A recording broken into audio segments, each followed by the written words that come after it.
आज मैं आपको लैंगिक जनन के बारे में बताऊंगी। पिछली क्लास में मैंने कायिक जनन और अलैंगिक जनन के बारे में बताया। अब लैंगिक जनन साइनोफाइसी वर्ग को छोड़कर शैवालों के शेष वर्गों में लैंगिक जनन पाया जाता है। जब परिस्थितियां प्रतिकूल होती है तो शैवाल लैंगिक जनन विधि द्वारा जनन करते हैं।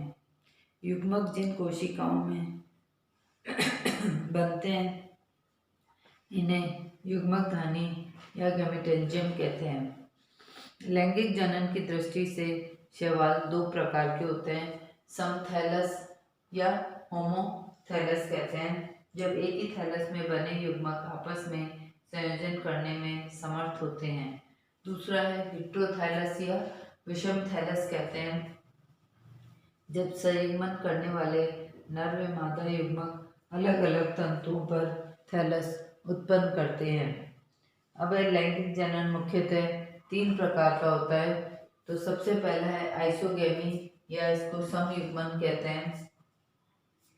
जब संयोजित होने वाले युग्मक आकारिकीय रूप से एक समान तथा चल प्रकार के होते हैं तो ऐसे लैंगिक जनन को समयुग्मकी तथा संलयन से बने द्विगुणित को युग्माणु या जाइगोस्पोर कहते हैं। ऐसे समान युग्मक को समयुग्मक कहते हैं। युग्मक कशाभिकी होते हैं। Example Ulothrix, Chlamydomonas.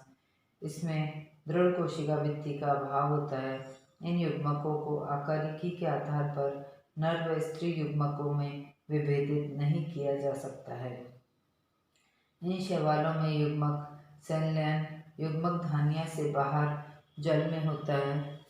अब सब युग्मन में क्या होता है कि जो नर और मादा युग्मक होता है वो एक ही आकार के पाए जाते हैं और ये इसमें फ्लैजिला पाई जाती हैं।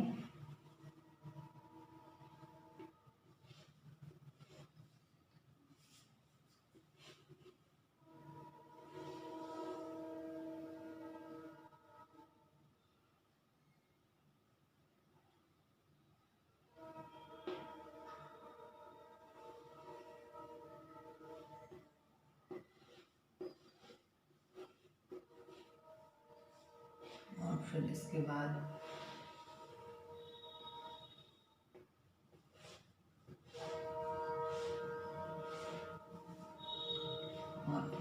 जो बनेगा वो बनेगा जाइगोस्पोर। इसको कहते हैं जाइगोस्पोर। ये नर युग्मक है, ये मादा युग्मक है, ये संलयन हुआ और फिर ये बना जाइगोट। जाइगोट से ये बना जाइगोस्पोर युग्माणु। अब एनाइसोगेमी या असंयुग्मन कहते हैं। दूसरी विधि जो है इसकी असंयुग्मन या एनाइसोगेमी कहते हैं।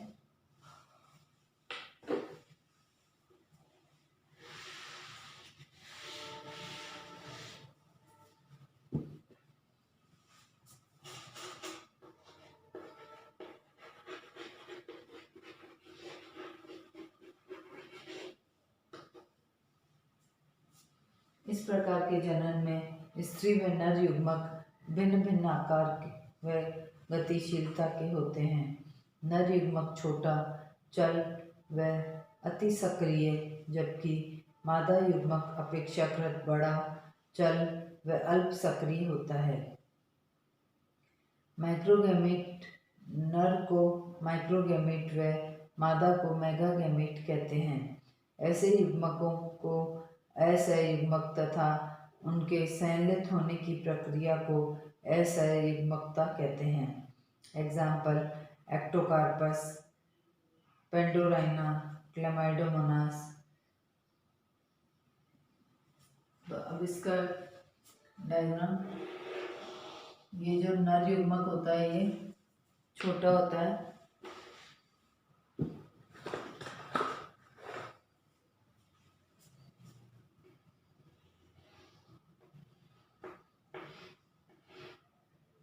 और जो मादा युग्मक होता है वो बड़ा होता है।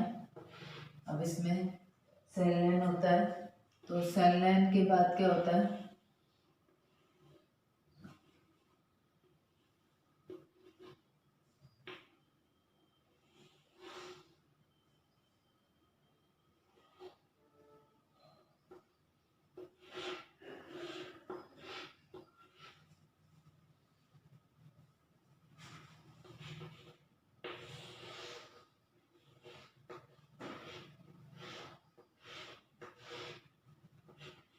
इसमें भी इसी तरह से जाइगोस्पोर बनता है।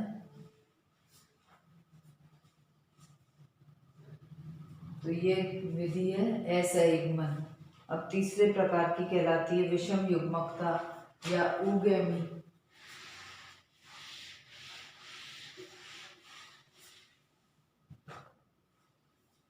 तीसरा प्रकार का है ऊगैमी या विषम युग्मकता कहते हैं इसे। यह लैंगिक जनन की सबसे अधिक विकसित विधि है। नर युग्मक छोटे, गतिशील तथा अधिक संख्या में बनते हैं, जबकि स्त्री युग्मक पर्याप्त बड़े तथा अचल होते हैं। ये जिस कोशिका में बनते हैं उसे अंडधानी कहते हैं तथा वहीं स्थित रहते हैं। नर युग्मक तैरकर स्त्री युग्मक धानी में स्थित युग्मक तक पहुँचते हैं तथा संलयित होकर युग्मनज या निषिक्तांड या ओस्पोर बनाते हैं। लाल शैवाल में और भी जटिल प्रकार का विषम युग्मकी लैंगिक जनन पाया जाता है। इसमें नर व स्त्री जननांगों को क्रमशः स्पर्मेशिया व कार्पोगोनिया कहते हैं। Example Chlamydomonas, coccifera, Coleochaete, Oedogonium, Sargassum. और लाल शैवाल में फ्लैजिला भी उपस्थित नहीं होती है। तो लैंगिक जनन स्पर्मेशिया और कार्पोगोनिया के द्वारा होता है। अब इसमें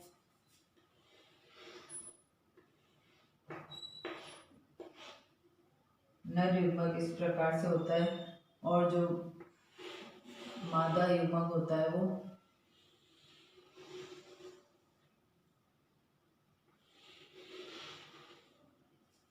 इस प्रकार से होता है। इसका संलयन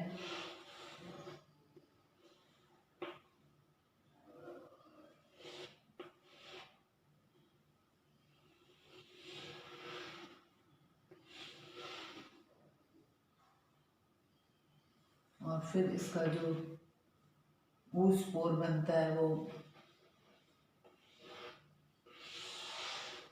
इस टाइप से बनता है, जिसकी भित्ति मोटी होती है।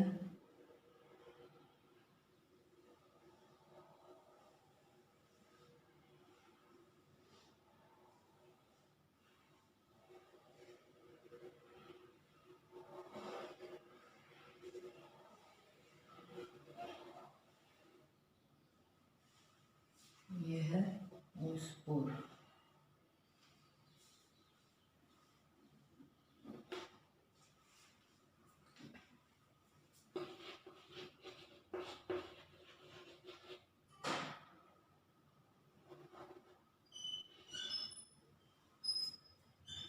oospore कहलाता है।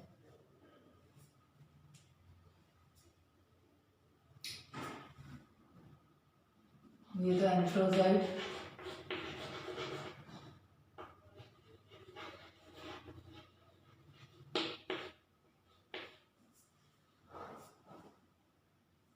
और ये है oogonia।